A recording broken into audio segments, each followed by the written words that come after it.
All right, y'all. Let's do this.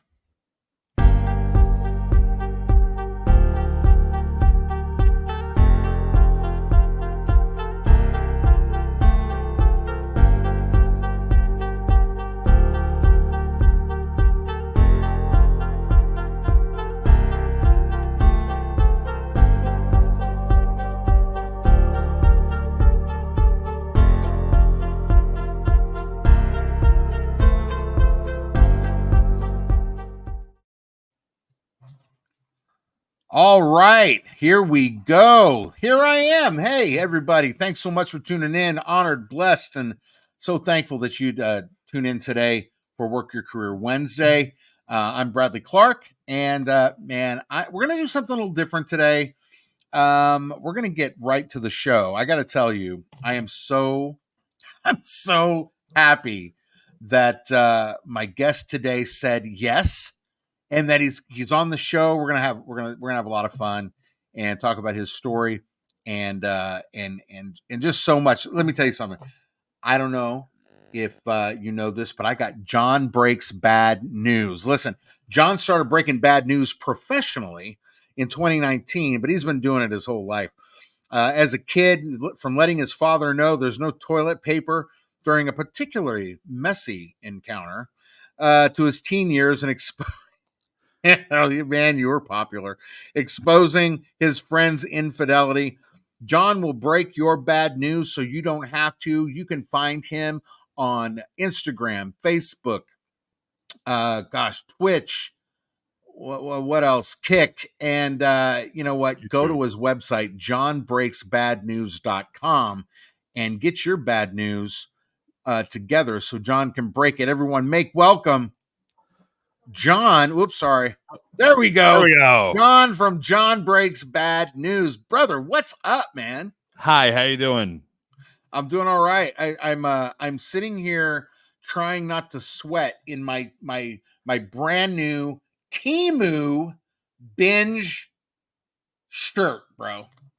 Temu binge shirt? Dude, I went on a Temu binge, man. Their marketing is just incredible, brother. It's like you get in, it's like a casino. It's like you have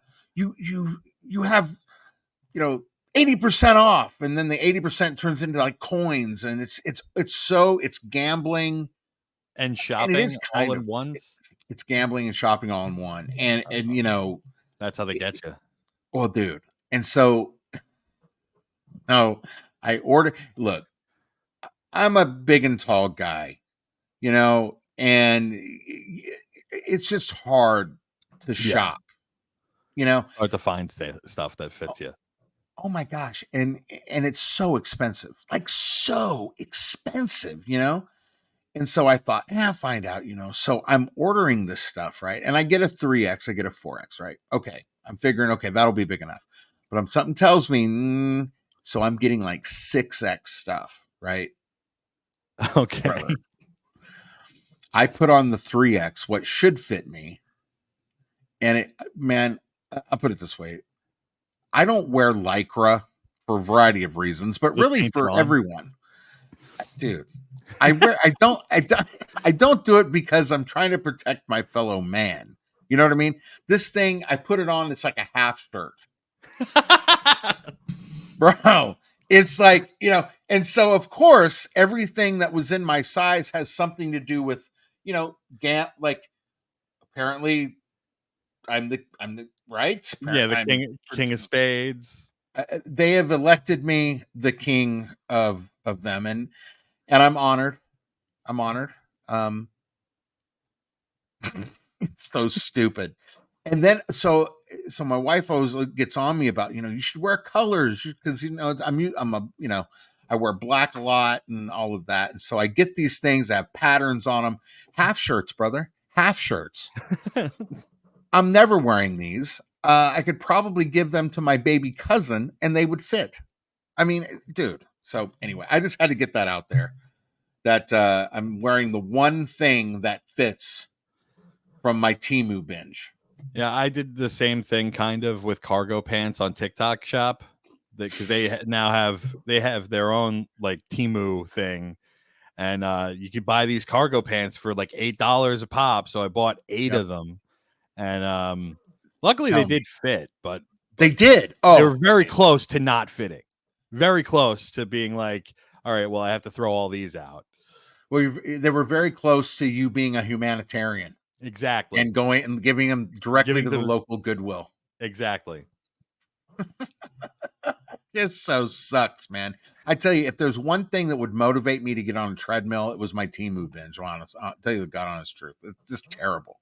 I agree. But brother, man, I am so okay. I told you this off air, but I told my friend Eric, and I got to tell you, you know what? If there's ever a time where you have guests on your show, I'm gonna have to tell you about this offline because I can't tell you what I'm planning, but I would love to prank him. I would love, because I told him you were coming on this show, and what you do is not pranks. No. What you do is 1,000% real. As far as I know, yeah, I there are people that can probably, like, they trick me all the time, I'm sure, but I just, you know, like, I generally believe that, like, whatever request comes in is genuine, you know, like. Well, and so I sent you some messages today, and I want to talk about that authenticity portion. Okay. I really do. Because I think one of the things, beyond the fact that you're hilarious, brother. I mean, and I want to get into your story. I want to, you know, we're going to get into all that. But we're in a time, and not to bring it down or be serious too much about this, because this is going to be a fun show. But we're in a time where people are they are thirsting after authenticity in various ways. Yeah. You know, and your audience knows that you are authentic. Like, these scenarios are real. I think I've seen the comments, and there's a few people that fear for your safety sometimes. Yeah. You know, I mean, this is a real thing. And when I reached out, I said, my God, this reminds me of a time. So a friend of mine, I was working at this time, but a friend of mine was in a fraternity, and he got some bad news about some girl in Argentina or whatever. And I think that's what it was. It was either that, or he didn't get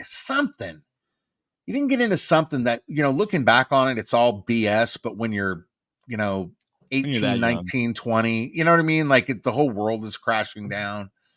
And we just, you know, threw a bottle and a half of añejo when we got done singing songs, because we put on a whole concert for all of the drunk frat and sorority people. We came up with this idea. It was me and a few friends, me and him and a couple of the people. And it's like, you know, what we should do is have a service where we call people and tell them this bad news. And the scenarios got more outlandish and more outlandish. And I won't go into them too much because it's a family show. Yeah. But it was hilarious. And so you come up out of nowhere on my feed. And at first I'm like, what am I doing? Like, I'm questioning my whole get down in this could have been me. Land. I'm right. And I'm like, what am I doing? Like, why am I doing what I'm doing? And then I'm just going through every single reel, and one of them is as funny as the last, or more so. And what got me, I shouldn't even say this, but you know what? Authentic, right? Yeah. Was the woke girl. Yeah. And I know her personally. Do you really? Yeah. I've met her on a handful of occasions. That was a friend of a friend. Set that in. Yeah. And you just boom. She said, look, she did not mean what she said. She's a very nice, sweet person. But it does go I'm about to fall over right now. It speaks to, like, clip. How people that consider themselves woke think about the world. They think that they do on right. on a certain level think that they are better than people. That is 1,000% accurate. I've never heard And it put simpler and better. and like, you know, I'm not like I have a lot of No. values Right. that are like, you know, I think that people should be taken care of if they can't take care of themselves. And but I am also like, I know how big of an idiot I am. I know that I'm not like I'm not doing anything particularly good for society. I'm just some guy, you know? Like, and I don't know. I don't know. I would challenge that. I think for one, the premise is hilarious. I think that um I think and here's the other thing too. You know, we're a career show. This is a viable business. Like people, and you don't ask for any money, but you say if you want to tip, great. And if you tip, you're going to go in the expedited line. If you go to yeah, JonBreaksBadNews.com, again, that Jon Breaks Bad News, no H.com, you know, people can submit. And I tell you, I have something that I want to do to my best friend. Number one, because he's a big fan of yours, huge fan, and we'll talk about it offline. yeah. But brother, oh my god, I think it would be hilarious. But okay, real quick, let's get into your story. You started doing this. The bio you sent, short, sweet. Yeah. Look, I've started doing this professionally 2019. What sparked this in 2019 to take what you were doing as a kid and make it into a show? So I used to do a podcast with a bunch of friends that nobody listened to. It was like a dead air podcast that like no, it got zero traction. It was called Master Haters. And it was, the premise of it was like we all got off on hating stuff. So every week we would all each come in with a topic of something that that pissed us off that week, and we would Yeah, bitch and moan about it, and we take turns and try to like outdo each other as to like which one is the most hateable thing. And that's I actually would, really funny. at the, you know, like back when I was doing that show, I was living with my best friend, this guy Chris, and he had this like this fucked up image of me that he would like anytime, because like I would do like really dumb shit. Like I'd go to like 7-Eleven and I'd get soup from 7-Eleven. I'd put it in the microwave there, and then I'd drink it way too fast. I'd burn my whole throat. You Like, didn't. You're not a Tide Pods guy, right? no, I'm not Please a tell Tide me Pods guy. no. This wasn't on purpose. It was just like I was hungry and I guzzled this hot soup and it just burned the inside of my throat. And Oh he's my like, god. and then like I would just walk around miserable because my throat was all fucking burned and shit. But So he was like, wouldn't it be funny if like you were a doctor and you had to tell people like because I thought I walked around, I thought there was something seriously wrong with me after I'd burned my throat. oh no. And he was like, could you imagine you just being a doctor telling people that they have like cancer and shit? And I was like, that's that would be very fun, very funny. Just me walking in, because I used to wear a trench coat everywhere, like Jay and Silent Bob. Okay. Just me walking into a hospital room in my trench coat, smoking a cigarette, and just being like, "Yeah, I'm sorry. Like, hey, listen, I'm real sorry, but you know, you have brain cancer. It's inoperable." That's And awful. then just like walking out, and because I'm so disinterested and flat faced when I do that, he thought it would be hilarious. Yeah.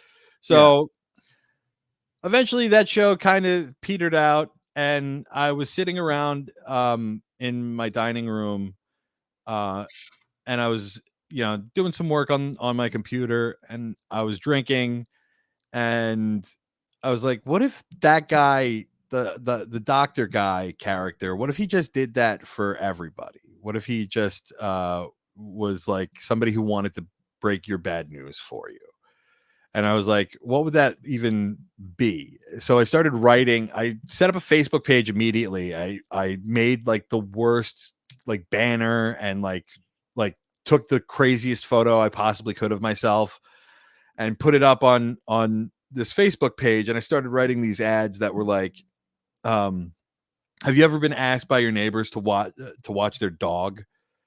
And so you're watching their dog, and the dog gets out of the gate, and the dog gets hit by a car. So you, instead of calling them and letting them know, you go to the pound and you try to find a dog that looks just like that dog, but the dog that you find is missing a spot on its eye. So you decide to paint the spot on its eye. And then when the neighbors come home, the dog runs through a sprinkler and the paint washes off, and the jig is up. And you got to tell them anyway that their dog is dead. Well, instead of you doing that, why don't you let Jon from Jon Breaks Bad News do it? And that, I started like just posting those and like sharing them to my own personal Facebook page.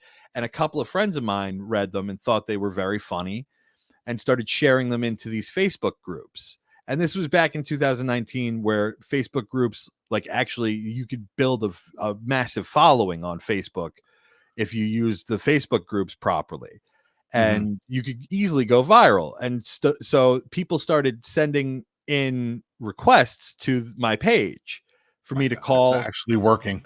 And it started working. So I started calling people, and like the first one that I did was like, I had just gotten home from my job. I was installing pool fences, and you know, like the fences that go around pools to keep kids from falling in. And my buddy owns this company on Long Island, and I come home and I'm sweaty and covered in chlorine and dirt, and I feel disgusting. And I'm like, I grab my girlfriend. Best time to break some bad news. The very best time. Yeah. I grab my girlfriend. I go, listen, I've gotten like 50 messages from people that want me to break bad news. Can you film this? So I call this one girl, and I'm like, yeah, your boyfriend got your best friend pregnant. That's your first one? Yeah, that was the first one that I did. Oh my gosh. And I could send you the clip. I just reposted that on TikTok to like, just because it's been a long time since I posted it. And that went hugely viral again. And that one took off. That was crazy. And then I had hundreds of people asking me to do this every single day, and I just couldn't keep up with it.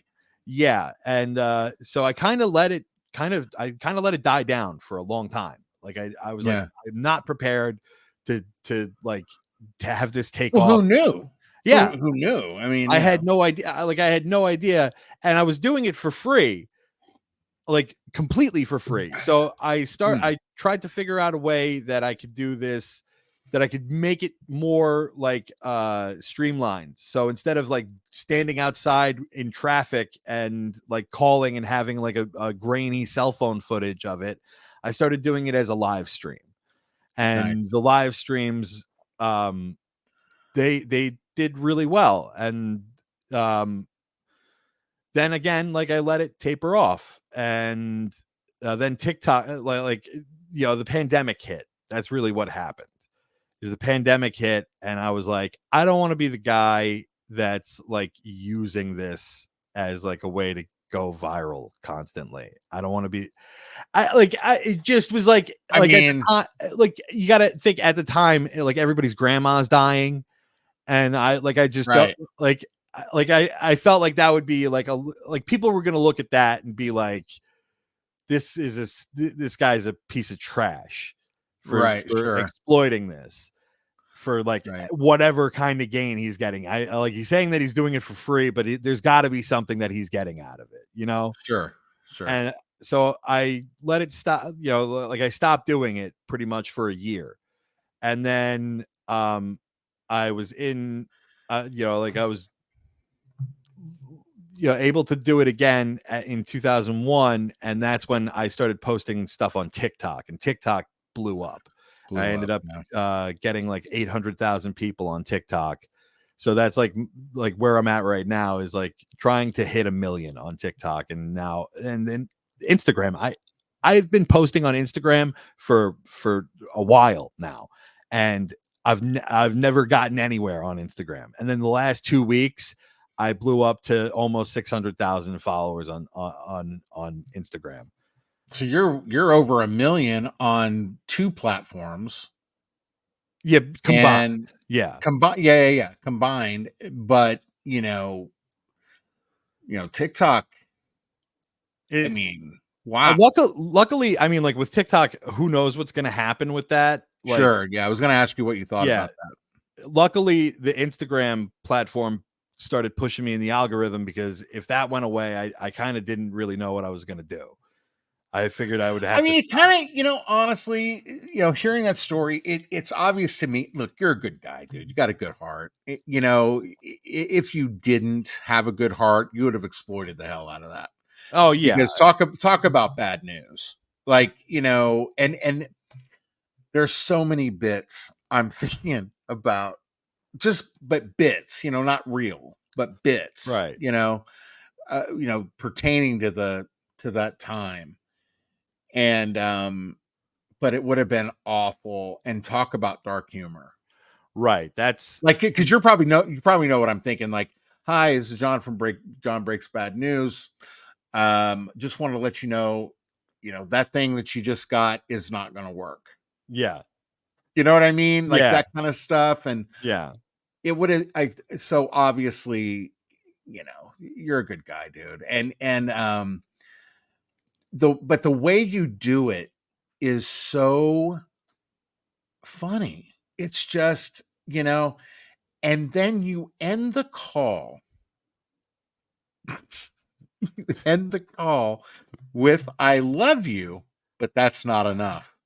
Like, I mean, you get pissed if they don't say it back. Yeah. It's rude. So that is Someone real. opens their heart to you, and you just say no, never mind. Fuck So you. so that's real. Like, Oh, you genuinely get offended because I it looks real. well, I'm playing it. I don't want to give away too much of the recipe, but like there's I love sometimes that where though. I love that. especially when It's it's a genuine. guy and I can tell that he's uncomfortable Sure. with Yeah, yeah, yeah, yeah. saying those words to somebody, because So funny. he's like he has some sort of hang up. And Right.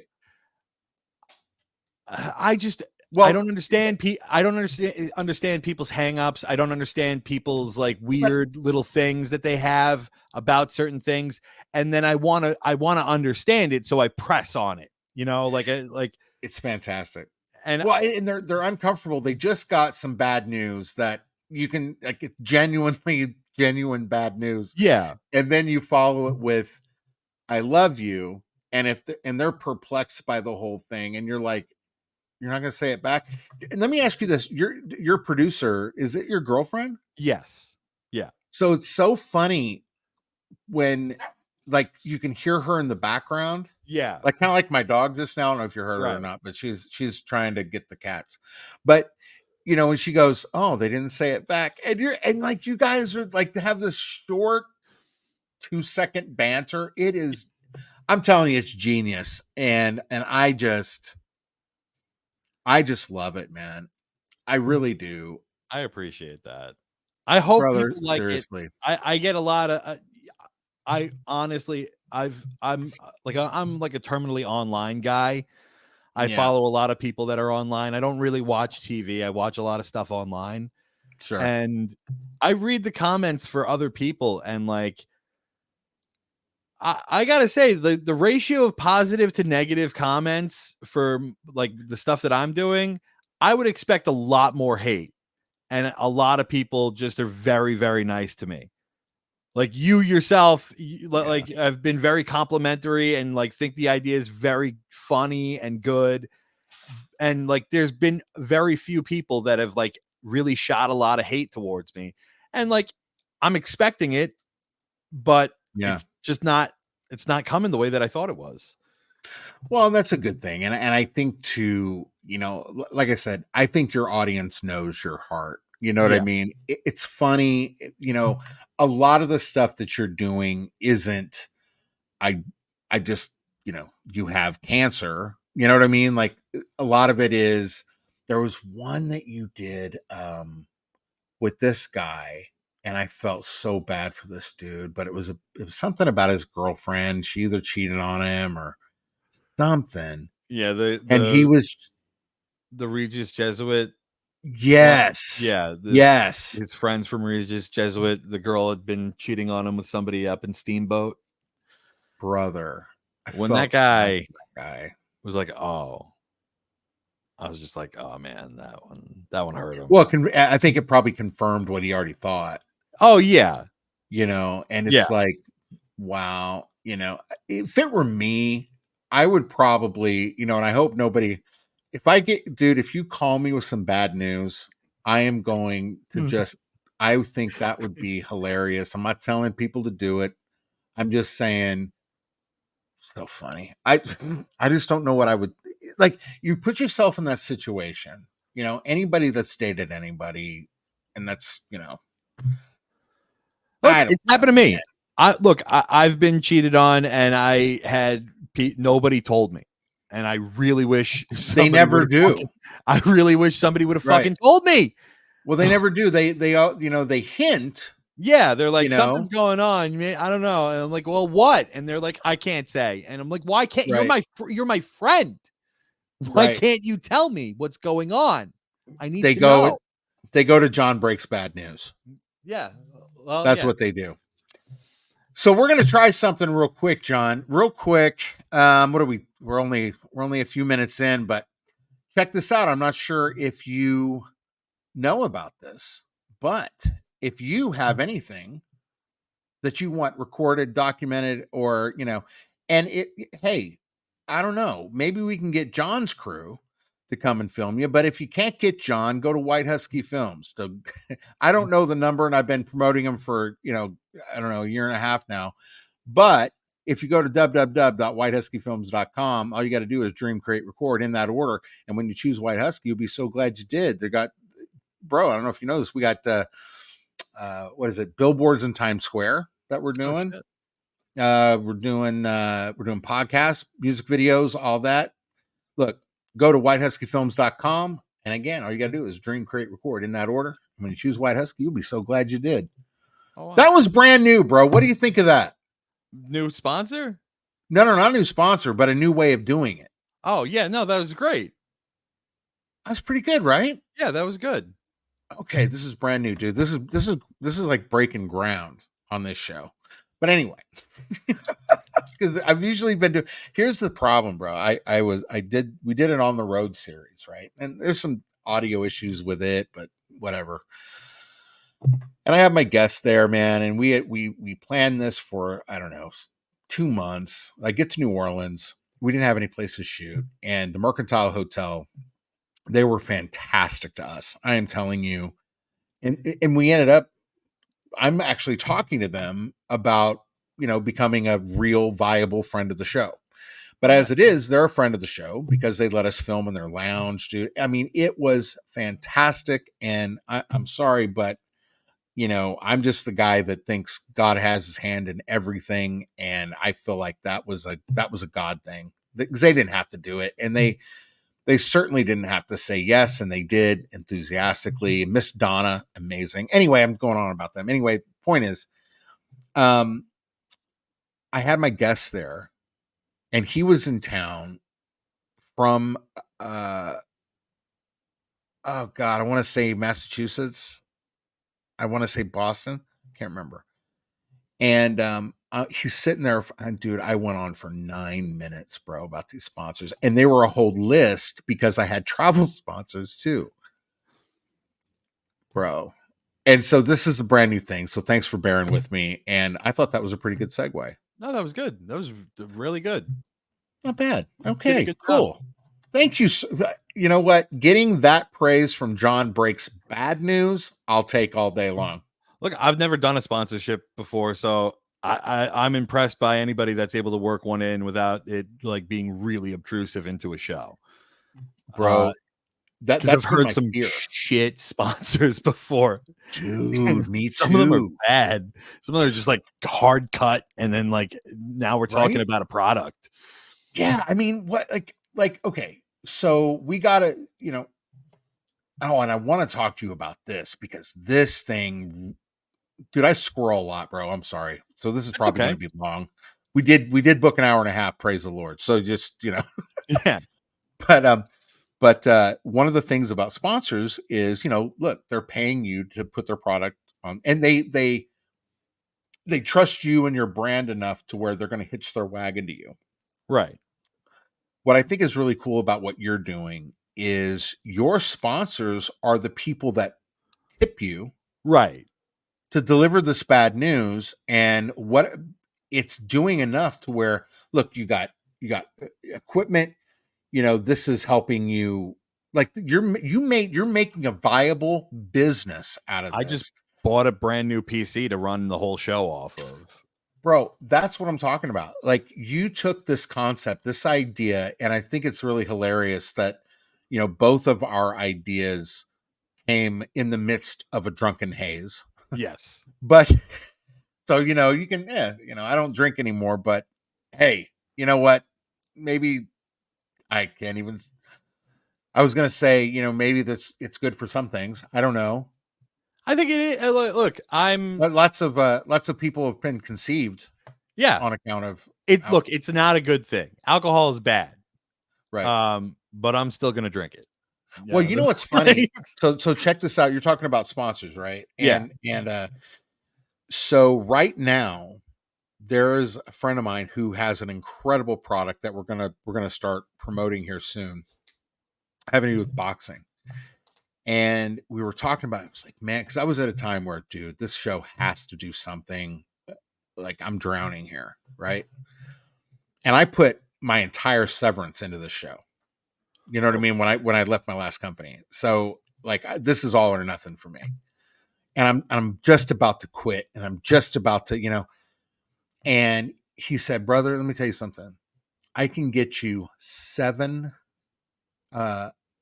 no, wait a minute. He said, I can get you 3 or 4 alcohol sponsors right now.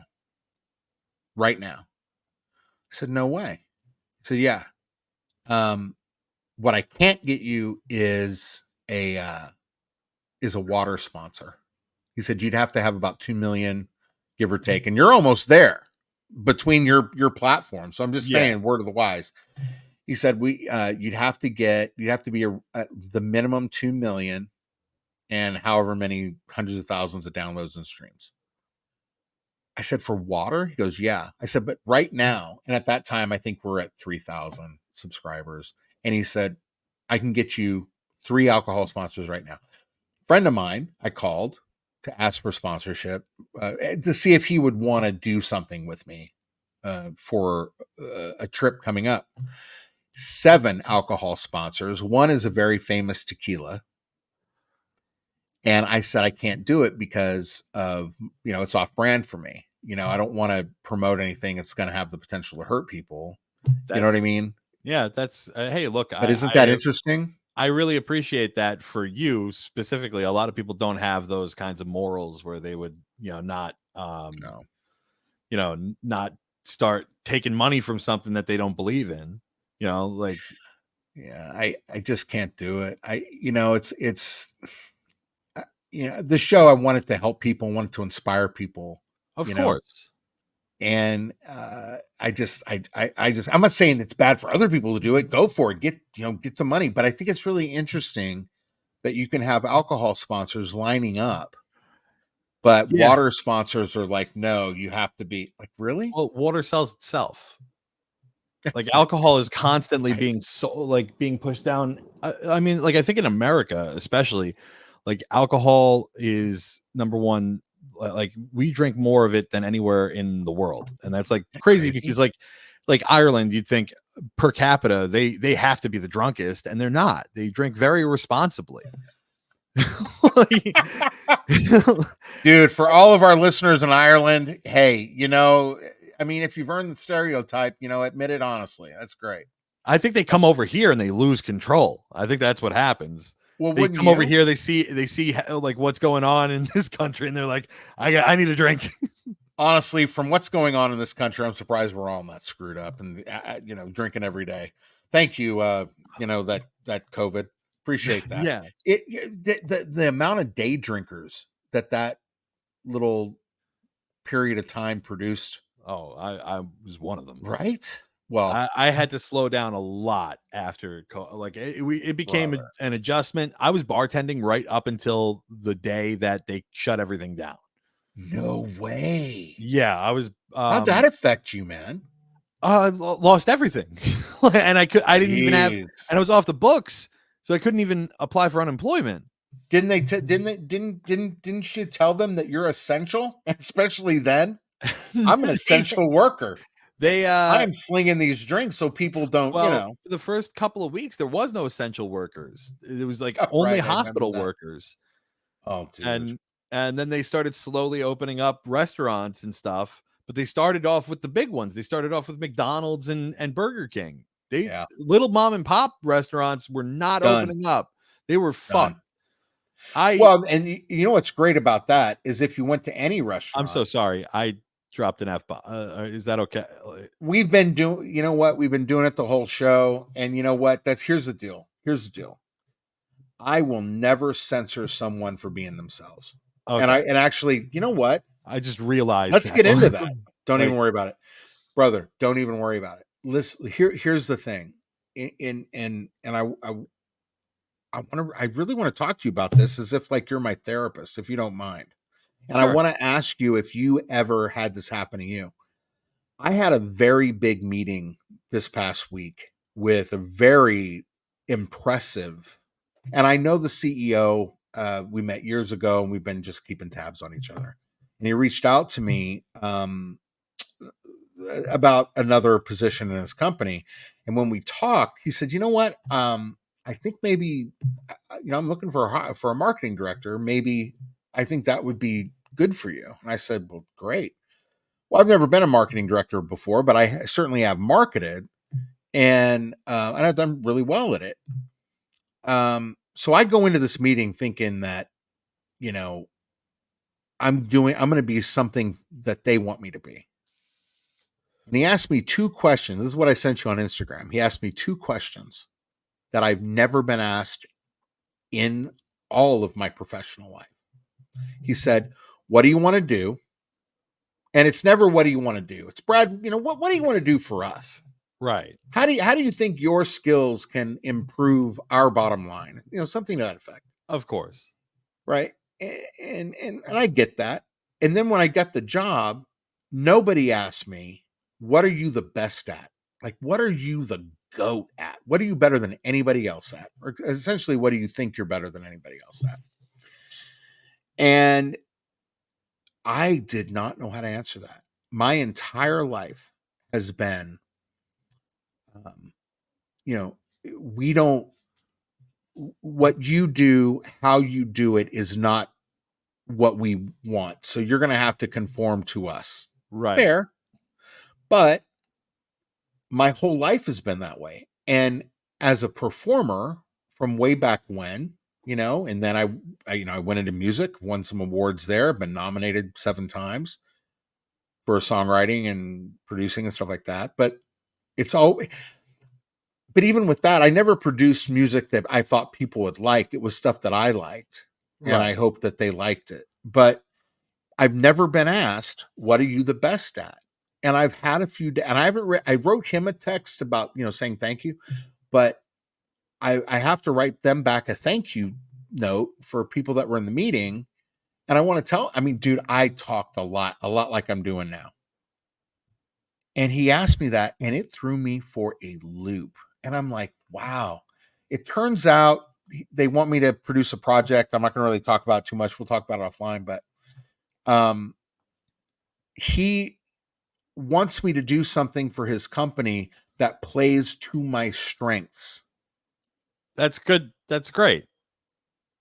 It's great, Most but people, most what in the times you world? don't get those opportunities to play to your own strengths. Well, let me ask you, brother. I mean, look, now you've turned this into a business. I believe this thing is going to snowball. It's going to keep getting bigger. And the thing is that you've done it so much, you would think, okay, well, people would get tired of it. No, they don't, bro. I know. I went through a lot of your stuff, bro. Like, I mean, a lot. And it just kept getting more interesting and more interesting by the post. And I'm like, holy crap, this is going to be really big for him. Like at some point, you're going to start hiring people. You're going to start, you're going to be able to pick and choose what you want to do. and welcome to the world of owning a business. Like you're gonna, but have you ever been told, Jon, you're really great at this, but you need to curtail who you are?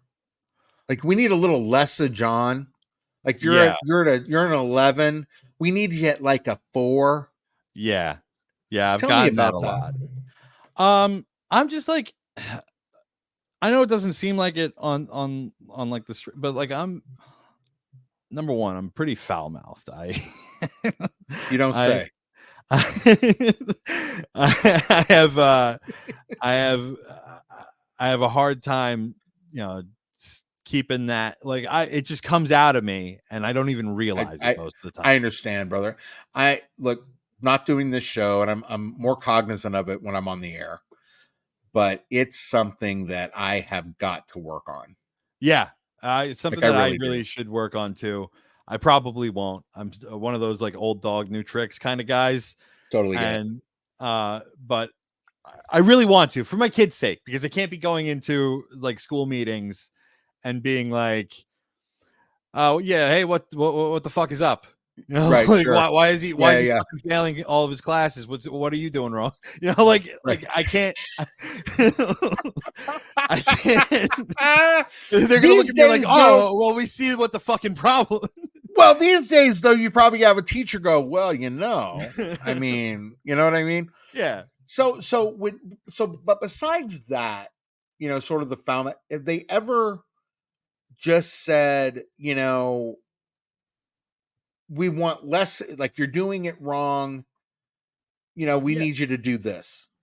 yeah. There's been a lot of times, especially when like bartending. Like I worked at a place that was like a kind of a higher end cocktail bar, and Okay.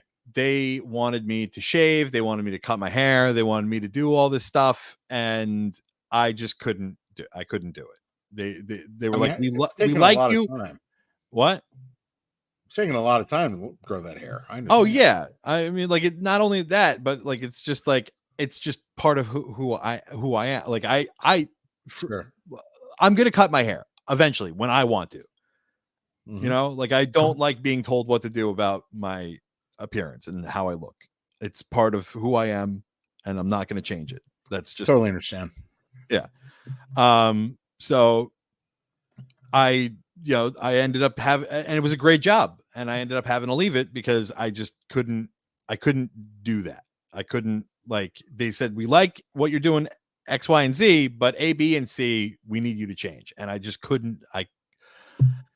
I personally couldn't come around and make myself do that. I tried. I stood in the fucking mirror with the razor, and like I was just like, no, it's not happening. Came this Yeah. close. Yeah, because Yeah. I really wanted that job. Sure. Yeah. It was a great job, but I ended up somewhere else, and that was fine. It worked out for me in the long run. And then a couple months later, the whole world disintegrated in front of everybody's eyes. So Sure. and I started right after that. I started doing right after COVID happened. I started doing telemarketing, which is really fitting for like I was able to put down the Jon Breaks Bad News as a reference for for a telemarketing gig. So they knew I that I could be on mean, the phone. They knew I've, I could talk on the I phone. mean, not only do I have the voice for it because, you do, but I can talk on the phone because guess what? And then, you can put your girlfriend as Yeah, the reference. You know what I mean? Oh, yeah, she kind of is your supervisor. I mean, I've been married for a while now. Yeah, they are oh, kind of your supervisor. oh yeah. She definitely. I mean, like I don't know if you've seen any of like a substantial amount of the live streams, but I was like yesterday. I streamed for 8 hours, and I did the first 4 hours by myself, and they were kind of a fucking mess. And then I Yeah, did the next 4 hours with she her, just and she ordered was everything. able to. She was running all the chats and answering everybody's questions, and fielding questions for me to answer. And she's amazing at what she does with this. It really is a huge help to have her.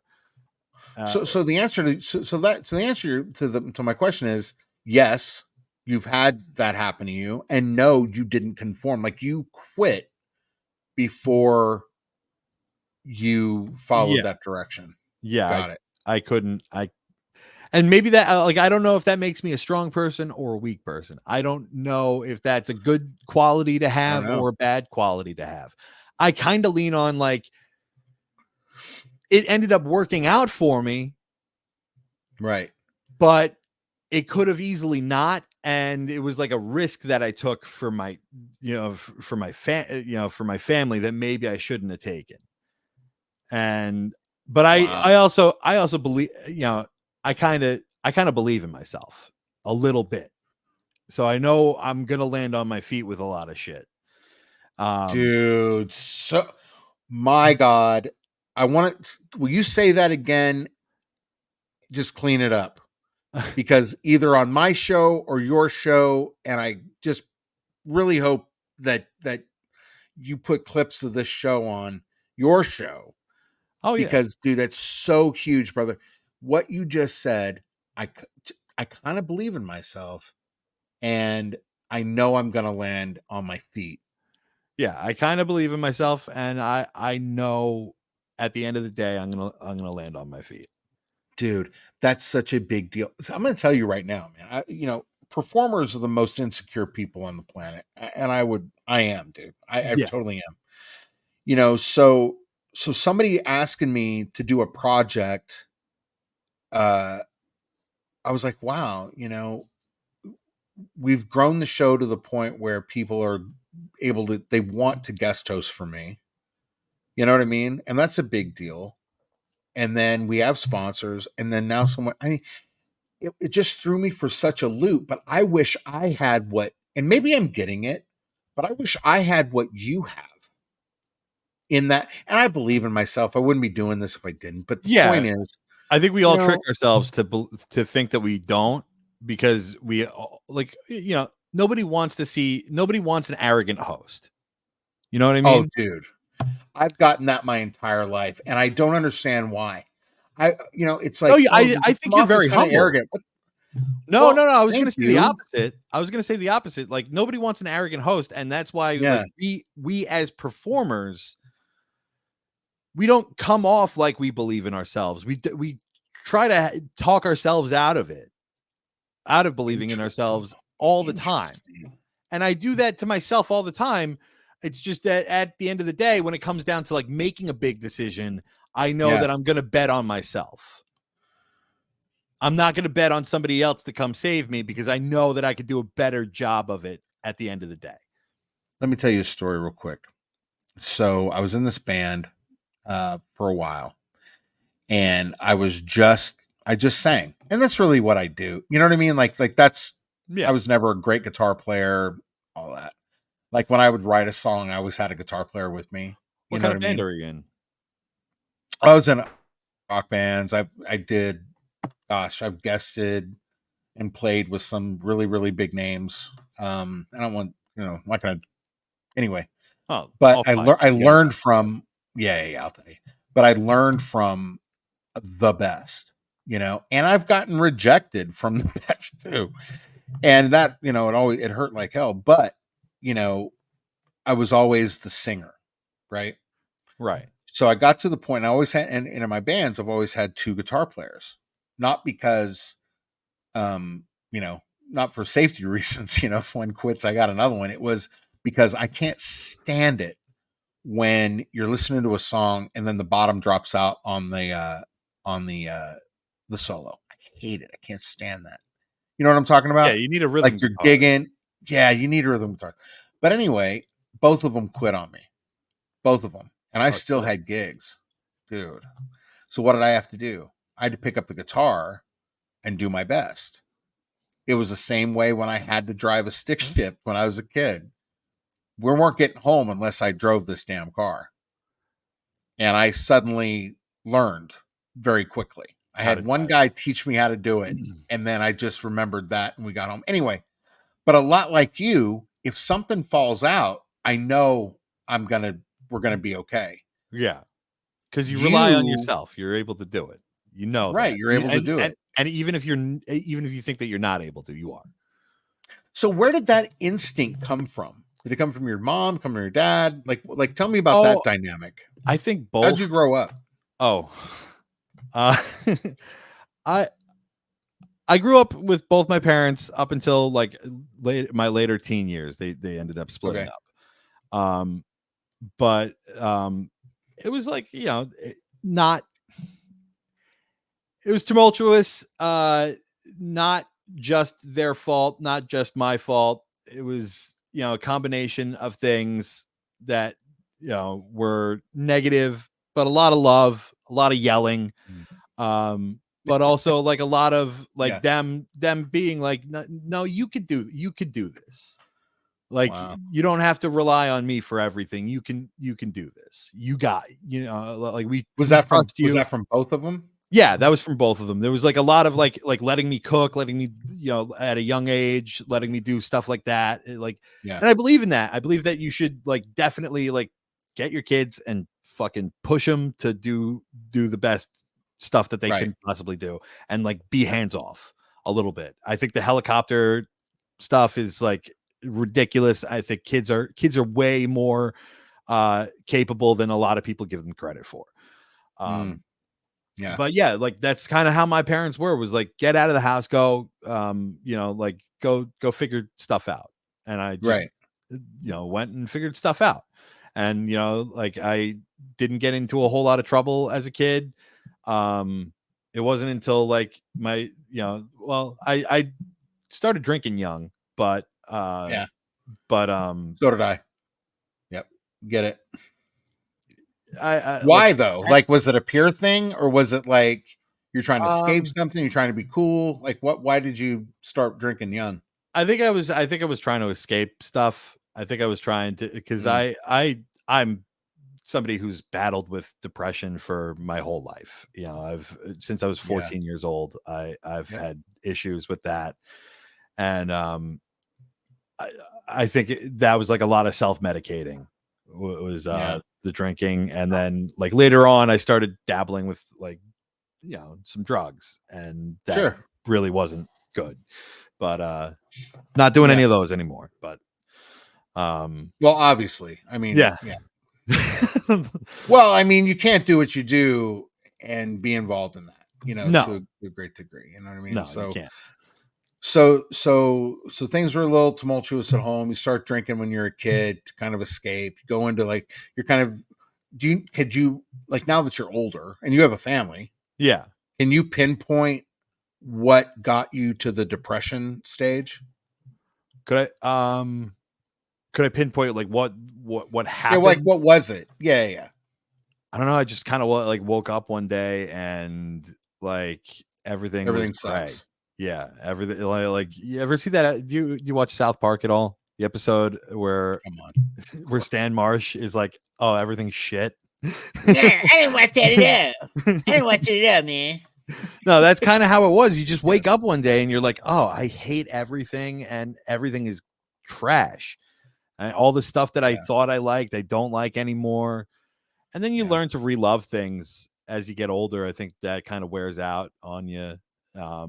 Because like I was like, I don't like movies, I don't like anything. And now I'm like 34, and I'm like rediscovering all that, like the nostalgia, which is lame in its own way, but It's not lame at all. I mean, okay, so you're what'd you say? You're 30 what? 34? yeah, 34. Okay, so you're 14 in a time where let me put it this way, man. When and I'm not going to get all, back in my day kind of thing, but I will tell you this. So, when I was a kid, like decades had an end. You know what I mean? Like I Yeah, remember when the 90s started.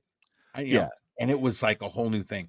And then I remember um you know just feeling like there's I mean, bro, 1999 literally went to a place called King's X in Oakland, California, and we partied like it was 1999. And then it went to 2000 and it was like, yeah, it's over. Bro, I'm telling you, since 2000, and I've asked a lot of other people, It's just been the same. Bro, it's been just one long, continuous time. Yeah, it sucks. Yeah. Like, it's just nothing. There's no marker of change. It's just every day is a new decade with all the stuff that goes on. Oh my gosh. Like, it's too much for anybody to handle. And it's all, I'm telling you, the best thing that I've ever done is like cut cable TV. So I can choose when when I'm absorbing the stuff that like I don't want to on a daily basis, like the news. I choose when I'm paying attention to what's going on in the world, because if I have to do that every day, if I had like the news on all the time, because I would have it on all the time and I would just be pissed off all the time. Right now I'm in a great mood. I'm enjoying everything that's going on around me, and I know that the world is not doing that. You know, like, right. So yeah, I'm just happy to be kind of ignorant to any of it and doing what I'm doing right now. Right. And you know, obviously, you know, you stay current on the whatever catastrophe or whatever. There's a great meme out there that says, or you don't, but there's a great meme out there that says, remember when Facebook started doing the marked safe? Yeah. From XYZ. So that meme is so cool when it says marks. So this is where I need my wife to learn how to be a producer, because she would be going and finding this meme that says marked safe from whatever I'm supposed to be afraid of today. Yeah. You know what I mean? And that's kind of the way I feel that a lot of, like, you became a teenager. I mean, one could say 13, but even then, well, 13. So, you know, I was on a podcast with Kevin Davis. I don't know, a month or two ago, and it just aired. And I was talking to him about getting a blessing from my dad. Right. So I'm a preacher's kid, but then my mom and dad, you know, they split up, and then I had this time where, you know, my mom finally married really, really great, and I want to get into that in a minute. I'm going to ask you about this. She married great, and he ended up giving me his blessing. But a lot of times that happens when you turn 13. When I turned 13, I didn't want this dude's blessing. My dad died when I was 14, but when I turned 13, I just didn't. I'm good. Not from necessarily my dad. I would have loved it if it was from my dad, but yeah, you know what I mean? But it was a mark of time that, you know, almost like a bar mitzvah kind of thing. Yeah. I guess, I don't know, the Christian version of that. I don't know. But anyway, you know, you're growing up in a time where, you know, these things like the passing, the marking of a milestone is insignificant. Yeah, man. And when it's so significant, yeah, you know, my son just turned 13 years old, and yeah, so I this all started happening young for me, you know, like brother. So did you make that a big deal, or are you going to make it a big deal? Or I mean, we you know, we did some stuff for him, and it was fun. He had a good time. Like, you're a teenager now, and yeah, he's a teenager. Yeah, we definitely he now knows he's a teenager. You know, like, we definitely made it clear that this was like a period of time that you're, you know, like, this is important. Yeah, so it's an important time. Yeah, you know. That's cool. So how many kids do you have? I have 2 kids. 2 kids. Okay, I'm sorry, I cut you off. Go ahead. What were you going to say? Oh no, I think that a lot of other kids his age don't get that. And I think maybe it's just that, like, they don't look at the 13 as being significant, but like 16 is more around that time frame. But those 3 years are huge. Determine a lot. Yes. Right? Yes. They're so absolutely big. They're the biggest years, probably, like, arguably, that you have in your entire life. They formulate who you become as a person. Right.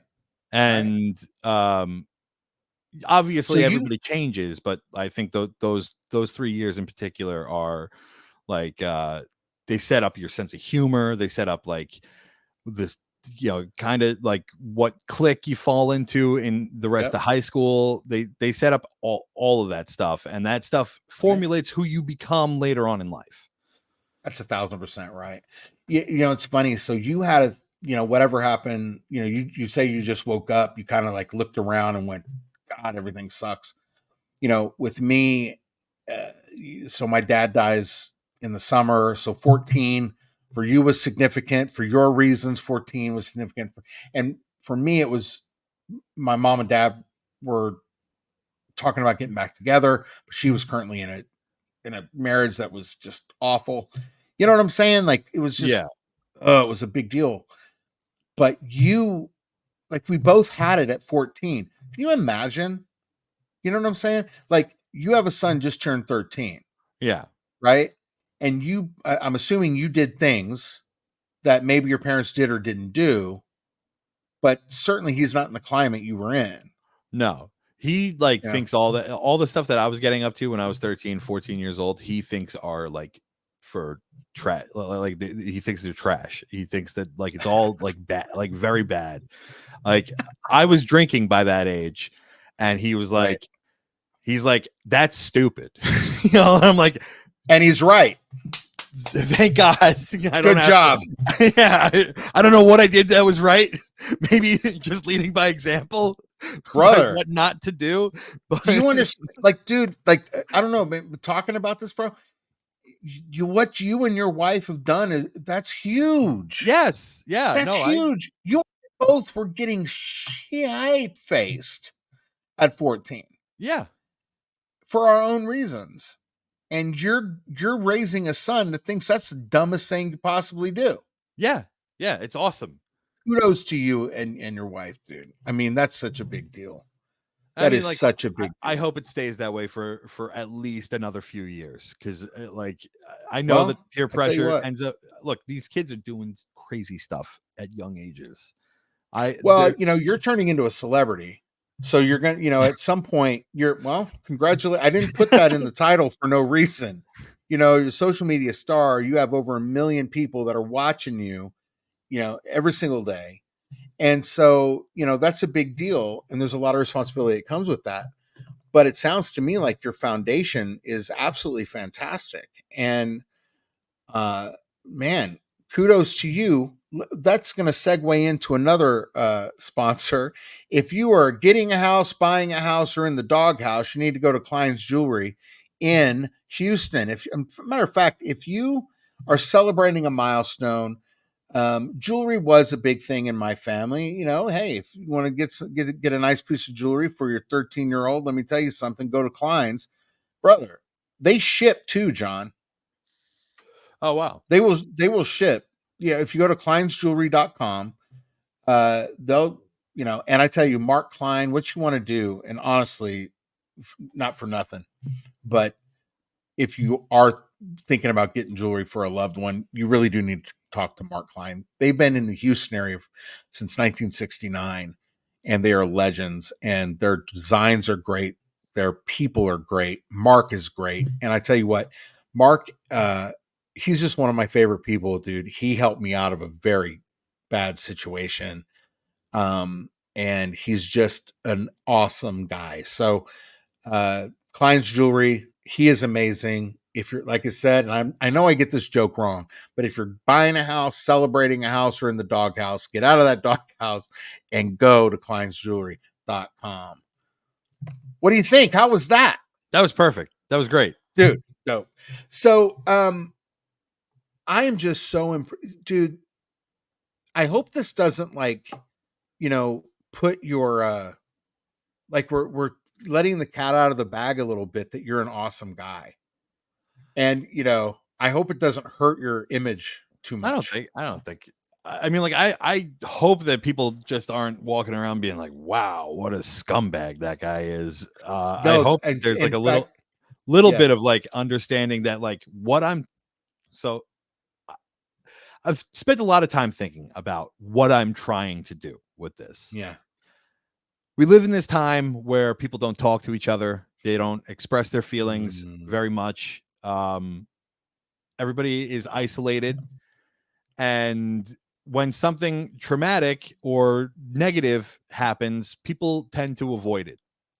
And I'm trying to be the guy that rips the Band-Aid off for you and then lets you have a conversation with who you need to have the conversation with. So it's not meant like I really hope that when people I hope that a conversation happens after I call someone, because it's not meant to be just like, here you go, drive by and there you go. It's supposed to be, I tell them, so the initial explosion of anger or whatever emotion that's going to happen happens, and then you guys can have a actual real conversation at the end of the day after the initial reaction happens. That's really my goal, is to get people to either do this on their own, be more honest on their own, or so you don't have to have a guy like me do it and be maybe not as gentle as you would like, or have me be the Band-Aid, be the buffer. Yeah. That's a big deal. I'm sorry, go ahead. But that's what I'm trying. That's what I'm trying to do. You're literally trying to work yourself out of a job and you are contributing to society. I was going to tell you, I wholly reject that you're not contributing to society. You absolutely are. And I absolutely love what you're doing. And it's not to blow, I have not had a guest. Maybe I should have a guest on that I'm just not thoroughly impressed with. I really do. I think I should have a guest on that, I just think is a scumbag and rip the living crap out of him. Anyway, who would that be? I have no idea, man. Who could I get?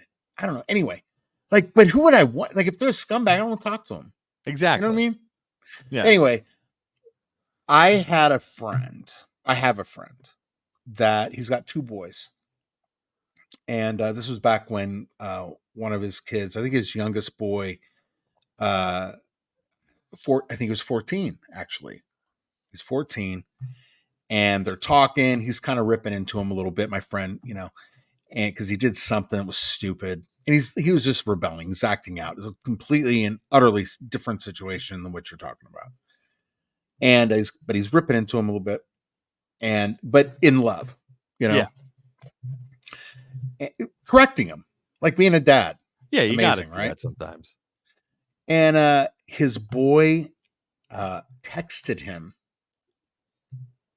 "Dad, thank you. I'm sorry." What did he say? Something like, "Dad, thank you. I'm sorry. I love you," or something like that. And he reads the text and he looks over at his son and he goes, "Okay, I'll bite." And he texts back, "I love you too." They're in the car together. Did I mention that? No. They're in the same car. Okay. He's driving. Sorry about that. Ripping into his kid because correcting him. And he said, "I'm sorry, Dad, you're right. I'm sorry. I love you." And so he's like, "Okay, I'll love you back." It's sad. That was years ago. The only way that he could communicate was through that. He couldn't express his feelings. Hey man, a lot of guys, that's again, the "I love you" thing. A lot of guys have a real hard time with it. Have a real hard time expressing any kind of emotion other than "I'm pissed." What made you come up with that? Ending your calls with "I love you"? I just do that because that's such a in one way, it's like I just gave you some terribly awful, soul crushing bad news, and you end it with "I love you," and then you better say it back. You unappreciated. Oh, it's really funny. You go, guys, I'm telling you, go to Instagram, go to Facebook, go to TikTok, and watch this. Okay, at one point, you go like this. It's like a telemarketer thing. You say, "Hey, I've been really polite on this call, you just deliver some really crappy news, and then you go, I was really polite on this call. Would you mind going to Facebook and giving a review? That's a Have you- bit. That's Dude, that's definitely a joke. Yeah, that's a reference to like telemarketing in itself. Right. But anyway, I'm sorry I cut you off, but that's just like further. Honey, would you mind bringing the salt grinder? I have to put a little more salt in this bad news, but it for us, it's hilarious. But how did you come up with that? Like ending the call with "I love you." I think it did just kind of. I didn't used to do that, but I kind of like in my regular Was life. it a mistake? Was it a mistake? Like you're I don't telling, know if it was a and you just mistake. said. I think it started off as a mistake, and then everybody laughed, and then I was like, okay, well then that's all right. Well, But because I've done that. I also Like I'd be on the phone with a friend, and I'd be like, I'm always, if I'm talking to my wife all the time, and then like with Eric, I remember I did it and he was like, "What?" And I said, "Oh, dude, sorry, man." And it just came out. You don't say "I love you" to your friends? I do, but not as a. Well, no, I do. I do tell them I love them when the conversation's over. I do that to a lot of them, and I'll tell you why I do that. It's because when my stepdad was killed in a car accident, I was talking to my brother Dennis. So Dennis Gaxiola, he is my brother. Him and another guy named John Strickling, they are my brothers, right? And I was talking to Dennis, and he told me, after Vince died, we were at this restaurant, and he said, "Never miss an opportunity to tell people that you love them." Exactly. And so, right. That's why I do it. But with Eric, and I love Eric, and I've told him I love him. But what was funny is that we were talking about something so off color, bro. I mean, off color. And he's getting off the phone, and it just kind of slipped out. And I didn't, you know what I mean? Yeah, it wasn't like an intentional, and you can Right. almost tell. I was like, "I love you." I was like, "What?" And he goes, "What?" And I was like, nothing. Never mind. Bye. Yeah, never mind. See ya. So is that kind of how it started, or Well, I tell everybody when I get off the phone with them that I love them. I tell that to everybody when they're leaving.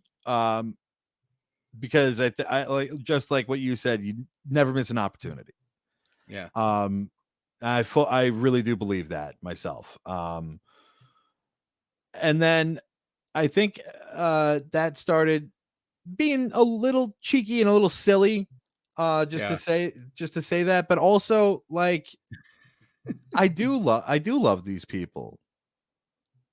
Yeah. In a way, like not like I love them for being people, like Sure. and I feel like everybody needs to hear that.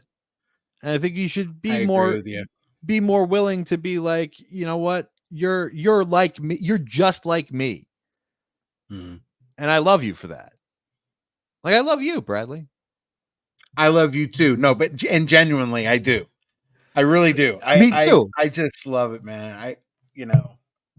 I really think that, at the end of the day, obviously you are contributing to society in a major way. And I think you don't amass that kind of following without, again, it's genuine. It's authentic. There's nothing contrived about it.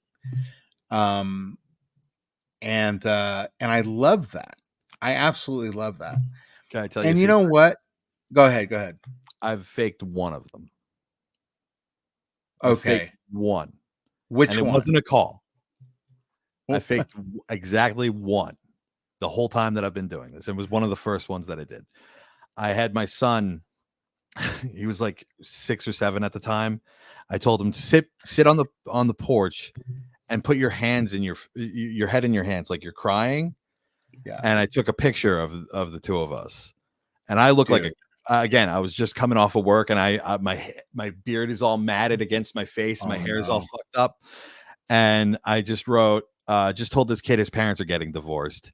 If you need someone to crush your kid's hope of ever falling in true love, hire me, Jon Breaks Bad News.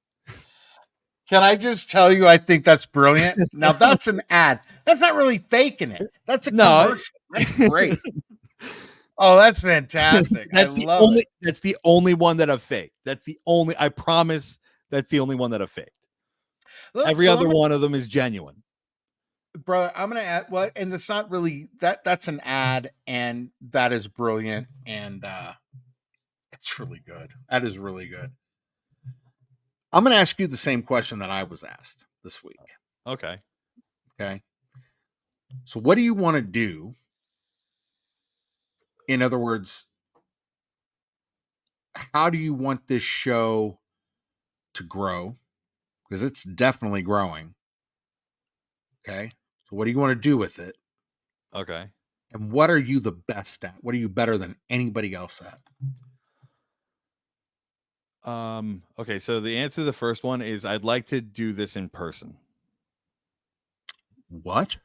Yeah, I'd like to tell people things that they don't want to hear in person. I'd like to be face to face with them and like travel around and film myself talking to people who have the issue with the person, and then going and finding that person either at their house and filming myself talking to them and having a resolution between the two people.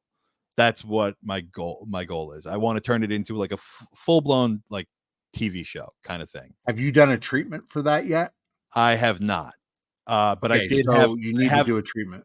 I had a meeting with years ago. I had a meeting with somebody that wanted to do a pilot, and it never went anywhere because they had crazy ideas that I didn't jive with. They wanted me to go to a pound and tell dogs that they were going to get put to sleep.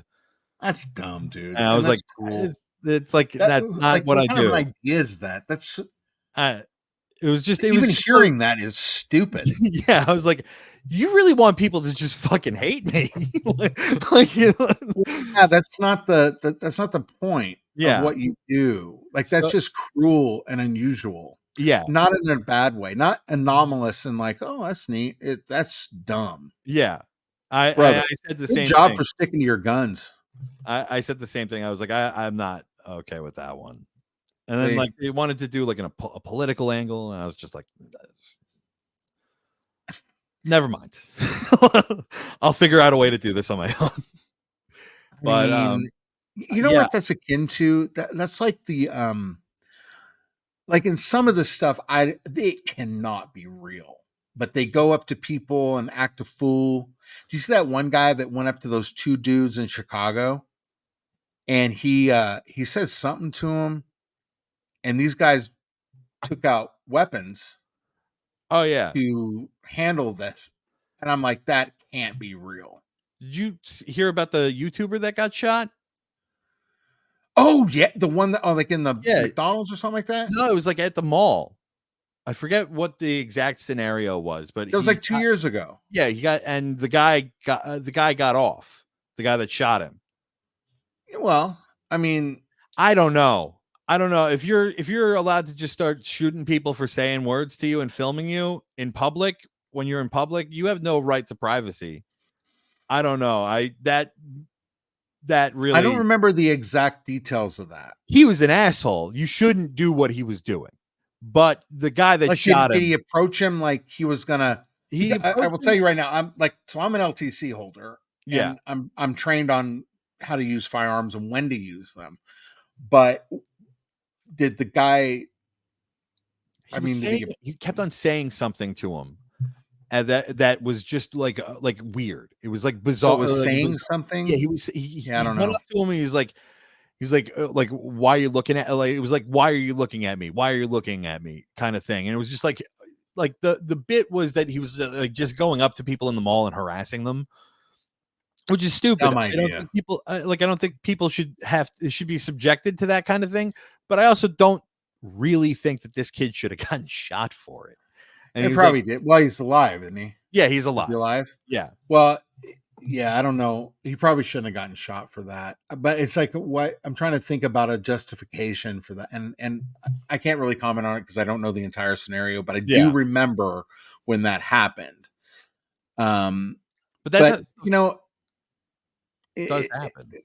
it does happen. And, you know, again, for the I mean, I don't know how much money like you'd have to be making to put yourself in that kind of a scenario. Yeah, I really don't I really don't know, but there when it comes to your life, there isn't an amount of money.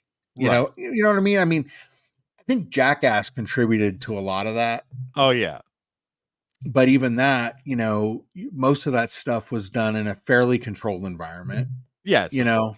And so and all of that and the insurance, god, I would hate to have And seen the the way insurance on that that. the way that I want to do it is not to go up and harass people. I want to like sit them No, down. you're doing you. Yeah, I want to sit them Okay. down and have like a conversation with them You about. got to do it in a way that it doesn't feel like a TLC show. I almost want it to be. Here's the thing. I want it to be almost look like a TLC show, but I'm the host of it.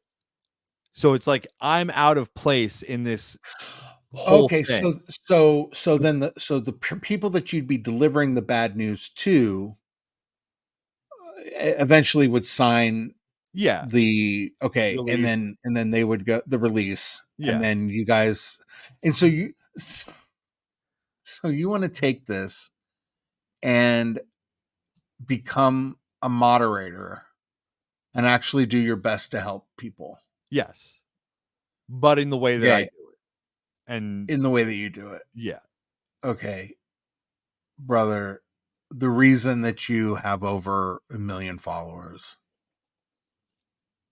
is because of that. It's because of your heart.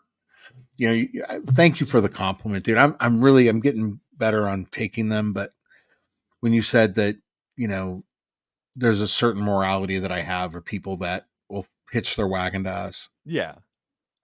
Dude, that right there, that's the reason. Yes, it's hilarious. Yes, it's funny, and people's reactions are always going to be that. I mean, I'm sorry, you Yeah. can't. There's so many things, but the fact that you want to parlay that into something that is going to help. I mean, you're probably helping a lot of people, and you don't even know it. That's another thing I forgot to ask. Do you get people that write you back after, like they confront the people, or that they like? Uh, Have you gotten mail talking occasionally. about what happened afterwards? Yeah, I've gotten How did DMs. they go? Usually it's just like thank you for letting me know. Um like I found like I found you and I thought originally I thought this was weird. But I see what you're doing and I like it Yeah. and also thank you. Very rarely have they been like there there have been people that wanted me to take things down and I do it immediately. I like Mm, if you reach out to me and you're like I don't feel comfortable with that being up, I will take the video down. Don't no questions asked. I'm not gonna or I won't post certain things that people have contacted me about not posting. Like the other day, we're not posting this video because I don't. Neither one of us, me or Alyssa, feel good about it because I didn't even read. I don't read them when they come in. You know, oh, so these are cold. these are all cold calls, and like Fantastic. the girl that we called her friend had passed away. And that Ooh, was it. And like doing it like I as soon as the words came out of my mouth, I realized what was happening, and I was like, "Oh man, I really wouldn't have done yeah, this one on a live stream. I would have waited and done it after, or like the yeah. next day. I would have done it in private, but I wouldn't have done that one. So not everybody that contacts you, like this is real. Like not everybody that contacts you is setting up their friend or whatever for a bit or No, you know whatever. Like this is real stuff. yeah, there are real stuff. There are definitely real ones that come in. There's like a while ago, the one that's really stuck with me was this woman had been diagnosed with cancer and she wanted me to tell her sister. and I'd spoken with her. Like I Oh. verified this as well as I possibly could, as it being genuine.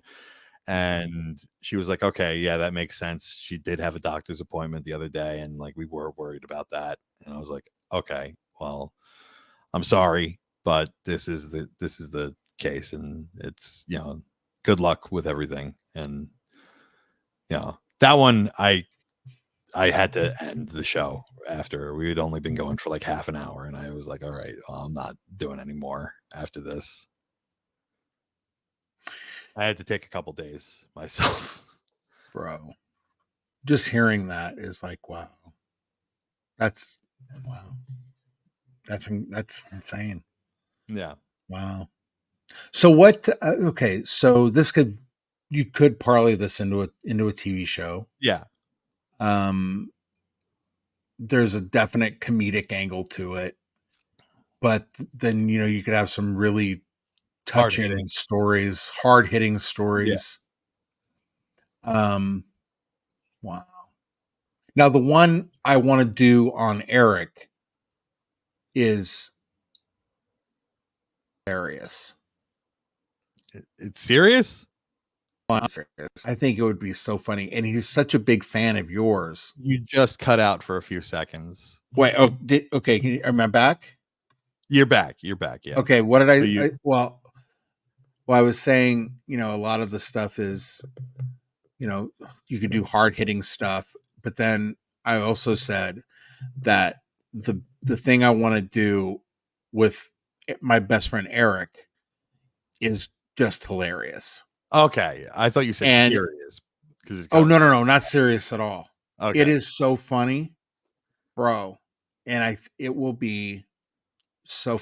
I mean, you don't have to air it if you don't want to, but oh my gosh, it would be so fun. You know what is funny? I almost wanted to set it up in the hopes that you would call him on this show, but my wife talked me out of it. It's like, no, this is not about that. That is off brand for you. If you ever do that, you got to do it on Jon's show. And I'm like, okay, well, that's fair. So, wives, man, wives. Let me ask you this. Ed Pedersen, award-winning singer-songwriter out of Nashville, actually moving to the UK soon. He told me, I asked him what the secret to his success was, and the first thing he said was marry well. He said, I'm not talking about, necessarily, money. I'm not talking about that. But, when you said you did not conform to that bartending gig, I am sure she was not happy, but she supported you. Like especially as men, when we're doing something, and I mean anything creative or anything at all, really. Yeah. And it's not, something's happening and you're in that conflict moment, like you're right about to go into the third act of the, the movie or whatever. And you're on the side of your bed, bawling your eyes out, man. For me anyway, I couldn't do this without my wife's support. Can you talk about that and how much she's, you kind of hinted at how she's involved, but like, how does she keep you going? It's funny. Yes, last night after we had finished the show, I was sitting and I was like, going over like the stuff, going over like the donations that had come in. I just looked at her and I go, when I first started this, I never imagined that it would be what it is. And she goes, I knew. I'm surprised it took this long. I went, well, I fucked it up a bunch of times on purpose. Yeah. It's like, it's a good thing that you did, because we didn't have there's no way that we would have been able to keep up with it if you had done this a couple of years ago. Wow. And I was just like, so you really believed in this? And she's like, of course, it's a good idea. You have good ideas. And that's, that's what it comes down. Like she knows when I have an idea that's like preposterous. Right. And then she also knows that when I do have a good idea, she knows how to like really get me to like ride on it. And that's like what it comes down to, is like, she knows how to push me in a way that I don't even realize it, that she's doing it. You know, like it's like through the power of suggestion. You know, Right. Yeah. like not so much demanding things of me, but being like, hey, you know what would be a good idea is if you got on the fucking computer today and did some work. Make us think it's our idea. Yeah, yeah, exactly. Right? Yeah, Yeah, exactly. I understand. Dude, that's so cool. That is so cool. Man, that kind of brings me to a couple things real quick. We have one more sponsor I want to talk about. We got Jane's Physical Therapy. You want to talk about somebody with a good heart? That's Casey Janes. All right. We're still looking for a 4 to 8. We just hired a couple more people. Talk about hiring, brother. Okay. In the New Orleans area. Oh, forgot that. Mention this. 2 or 3 in the Baton Rouge area. I am telling you, PTAs though, physical therapy assistants and PTs. PTs in the New Orleans area, PTAs in Baton Rouge. Get in contact with us. Go to Jane's PT. That's JAYNESPT.com and go to LinkedIn. Go just search Jane's Physical Therapy. And you know what? You might as well search me too on, hey, this is a very exciting ad. You better stop with I'm that. sorry, I just You better, I'm telling you, better stop with that yawning, sir. that was not, it's not you. I'm tired. It's not you, it's me. Let me tell you, I'm gonna tell you some bad news here in a second. Listen, look, you're not gonna hear about any of that from Jane's Physical Therapy. I'm gonna tell you right now, they are incredible, they're experts at what they do, and we are looking for you. So go to janespt.com or go to LinkedIn, and you might as well search for me too. I'm the guy that looks like he can sell your house. You know, I swear to God, I look like a Remax agent. But get in contact with us there. You can also give us a call at 713-364-8777. Looking forward to hearing from you. Jon, I'm going to ask you, I've been doing this thing called Final Thoughts at the end of the show. And I don't know, I feel like it would be appropriate for you to stick with me on this segment of the show. Okay. Sure. So, guys, we will be right back after this. One of those quick cuts that we were talking about. Guys, stick around. We're going to come back with final thoughts right after this awesome countdown.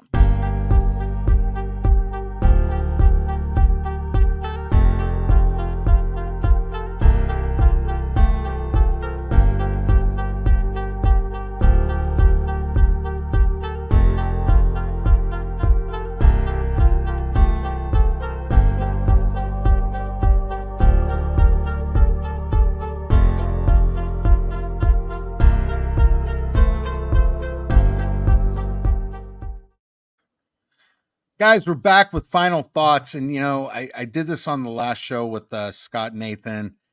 And I don't know. I thought it was pretty good. Just the takeaways and stuff.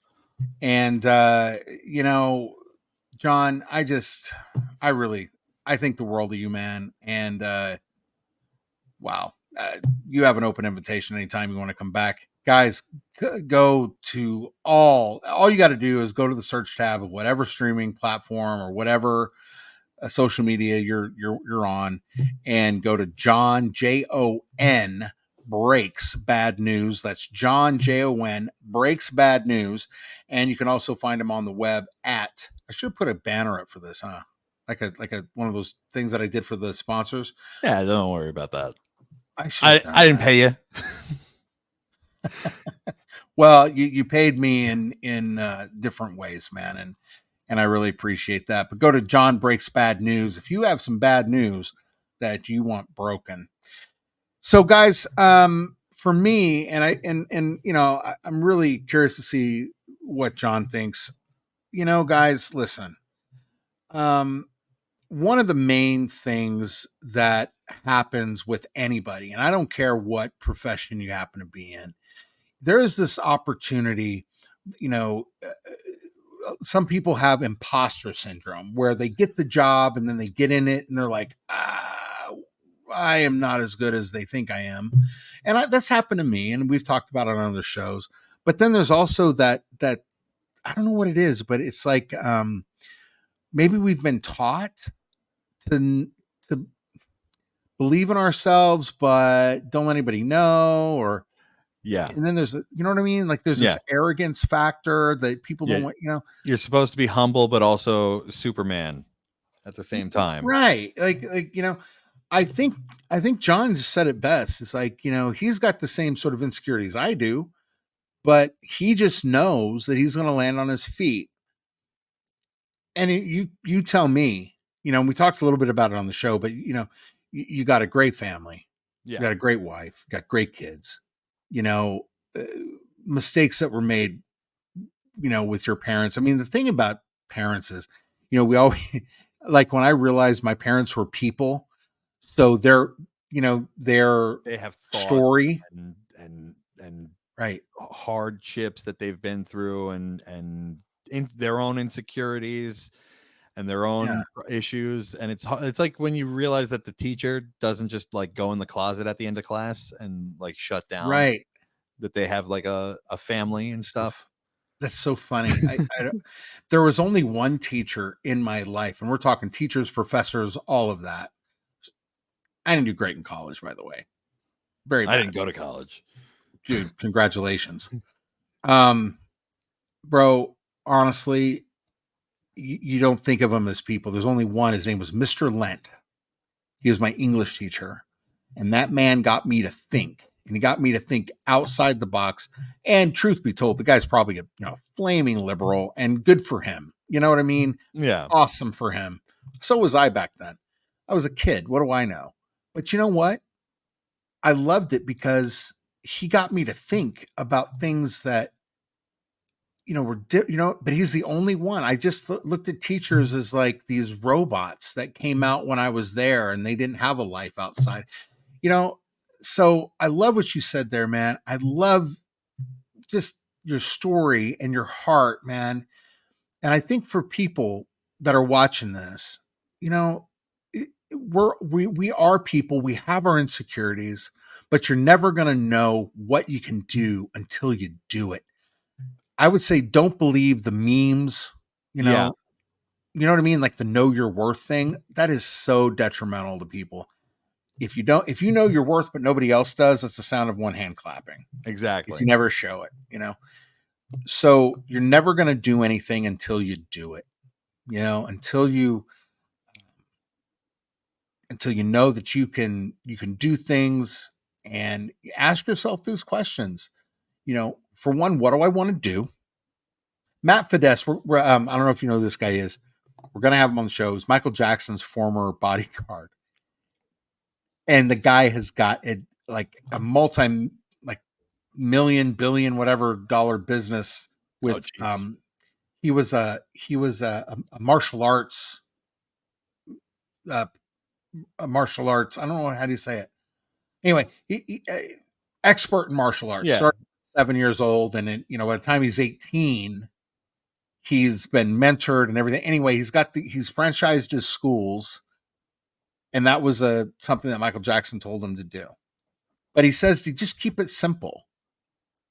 Yes. Yeah, I agree with that. I think that one of the other things is like just do stuff.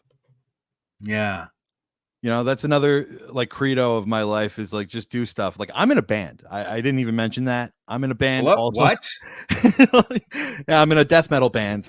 Hello. What's the band called? What's the name of the band? Dire Descent is the name of the band. Dire Descent. Yes. Okay.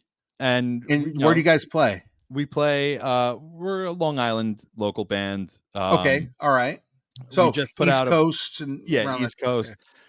Again, we've really small band. Nobody listens to us. You know, hopefully you guys, if any of you out there are big into metal, somebody in a death metal band would say, you know, like, no, totally nobody listens to us, man. You know, nobody does. Our Spotify statistics are like 70 people have heard our songs, and 5 of them are us. So we just haven't done a good job. So there's 65 people that are rocking out to Dire Descent. Okay. And gotcha. Hopefully that'll change. Terrible job at promoting the band. You know, we just don't know how to do that. We're not. That's not where that's not one of our strengths is promoting. Our strength is we write songs and we try new shit all the time. And that's what I think everybody misses out on is like, if you have an idea, just take the risk, just do stuff. Yeah. Do stuff until something works. That's what I did. I had a podcast before this. I wrote, I did a bunch of stuff, and then the Jon Breaks Bad News stuff took off, and it was just because I kept throwing shit at the wall. There you go. And eventually something I wanted to do something like this. So I made it happen. Cool. And then the other thing is too, you have a good support system. Yes. And so it's almost like what do you do first? Do you get the support system and then you have the idea, and then you get the support system. I'll tell you one thing. Scott talked about this. He was talking about his friend Adam Levine. And we were talking about that's a good show. Like if you're into music, you should take a look at that show. Because what he talks about is we're talking about celebrity and success and all that. And I've always been the proponent that celebrity doesn't, or I'll put it this way, money doesn't change anybody. It exposes them. Yeah. It exposes who they really are. When it came down to the fame part of it, Adam said that it changed the people around him. You know what I mean? To where, and I understand that too, to where you have people that have been in your life and then all of a sudden they're ready to get something out of it. So that exposes them, or, you know what I'm saying? So my advice, and you tell me what you think, is don't worry about that. Right. Do it. Do the thing, and you'll know who the real ones are. But exactly. If you have the support system already, do the thing. Yeah. And you definitely know the people around you that want you to succeed. Of course. I think it doesn't matter. It doesn't matter when the support system comes, as long as you're doing the stuff. If you're doing the stuff, you'll figure it out as time goes on. I love that. Brother, I'm gonna tell you this. We didn't really have a pre-talk, like a pre-show chat. And I've only done that with one other person. There's one other person. I prefer it this way, like not knowing what I'm getting into. Oh, maybe it was one of the, I don't remember. Anyway, there's one that sticks out is Corey Jackson. I didn't do one with him. One of the best shows we've ever done. And that was right at the beginning. Yeah. Jon, I truly believe, not for nothing, this is one of the best shows we've done. And I love your heart. I love what you're doing. I love your show idea. I think that would be huge. And not only do I wish you every success in the world, but also, brother, I will do my best to help that success in whatever capacity I can help in. I appreciate you have that commitment from me. I really appreciate that. And I really like this show. I think you're a really good host, and I had a lot of fun talking to you. Too cool, brother. Thank you so much. Guys, listen, take it from Jon Breaks Bad News.